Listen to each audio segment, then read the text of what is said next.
Hello दोस्तों, हम पढ़ेंगे घातांक एक्सपोनेंट्स। ठीक, तो धनात्मक घातांक, घातांक के नियम, ऋणात्मक घातांक और उनके नियम, बड़ी और छोटी संख्याओं को घातांकों में प्रकट करना। ठीक, तो यहाँ पर इंट्रोडक्शन दिया गया है। इंट्रोडक्शन में कहा गया है कि पिछली कक्षा में आप पढ़ चुके हैं। ठीक, तो 2 × 2 × 2 × 2 को हम 2⁵5 में लिख सकते हैं। इसे हम 2⁵5 पढ़ते हैं। इसमें 2 को आधार, बेस और 5 को घातांक एक्सपोनेंट या इंडेक्स कहते हैं। इसी प्रकार -3 × -3 × -3 × -3 का घातीय संकेतन -6 के घाते -3 इसे -3⁵6 पढ़ते हैं। अब यहाँ याद रखने वाली बातें हैं कि n कोई प्राकृतिक संख्या होने पर धन पूर्णांक मतलब पॉजिटिव इंटीजर के घाते n बराबर पॉजिटिव इंटीजर धन पूर्णांक ही आएगा। n सम प्राकृतिक संख्या होने पर ऋण पूर्णांक के घाते n तब भी क्या आएगा? धन पूर्णांक। n विषम प्राकृतिक संख्या होने पर ऋण पूर्णांक के घाते n बराबर ऋण पूर्णांक होगा। n सम प्राकृतिक संख्या होने पर -1 के घाते n बराबर 1 जो कि पॉजिटिव आएगा। n विषम संख्या होने पर, यहाँ पर अगर विषम संख्या है तो क्या आएगा? -1। ठीक, -1 की घाते विषम संख्या है। इसे आगे हम समझेंगे। इसी प्रकार इस अध्याय में घातकीय संकेतन की इस विधि को परिमेय संख्याओं के लिए प्रयोग करना सीखेंगे। अब आइए, पॉजिटिव एक्सपोनेंट।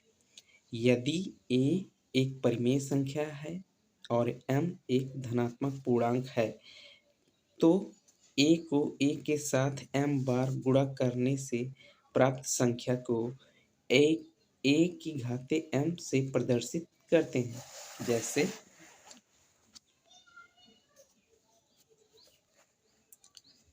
जैसे अर्थात a × m बार, तो इसे लिखेंगे a की घाते m बार। ठीक, जहाँ a आधार तथा m घातांक कहलाता है। परिमेय संख्याओं की परिभाषा और पूर्णांकों में घातांकों का प्रयोग कर हम इन्हें निम्न अनुसार लिख सकते हैं। जैसे 2/3 की घाते 4, इसे हम 4 बार लिखेंगे। 1 2 3 4 गुणा करके बराबर में 2 की घाते 4 बटे में 3 की घाते 4। उसी तरह यह भी है 5/7 की घाते 5 बराबर 5/7 को 5 बार गुणे के रूप में लिखेंगे। फिर 5 की घाते 5 बटे 7 की घाते 5। इसी प्रकार -1/2 की घाते 3 बराबर -1/2 को हम 3 बार लिखेंगे।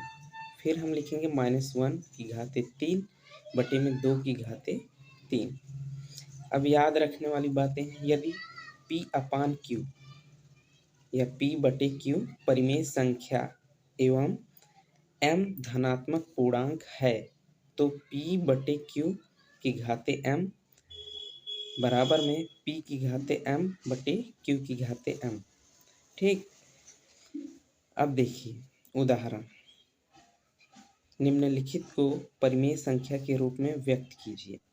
अब देखिए, ये जो है 7/11 की घाते 2, 21/19 की घाते 3, -3/5 की घाते 5, -13/17 की घाते 3। तो इसको हल करने पर 7/11 की घाते 2 बराबर में 7 का घात 2 है और 11 की घाते 2 है। इसे 2 बार गुणा करेंगे, 7 × 7 बटे में 11 × 11 बराबर में 7×7 और 11 ग्रह में 121, जो कि ये हमारा परिमेय संख्या के रूप में है। किस रूप में? p/q के रूप में। ठीक। अब देखिए दूसरा, -21/29 बराबर में 21/29, इसका भी क्यूब और इसका भी क्यूब। इसको 3 बार लिखेंगे। इसको हम क्यूब पढ़ते हैं ना, ठीक। घाते 3 कह सकते हैं या क्यूब कह सकते हैं। तो 21 को 3 बार गुणा किया गया और 29 को 3 बार, तो आंसर इतना आ गया। ठीक।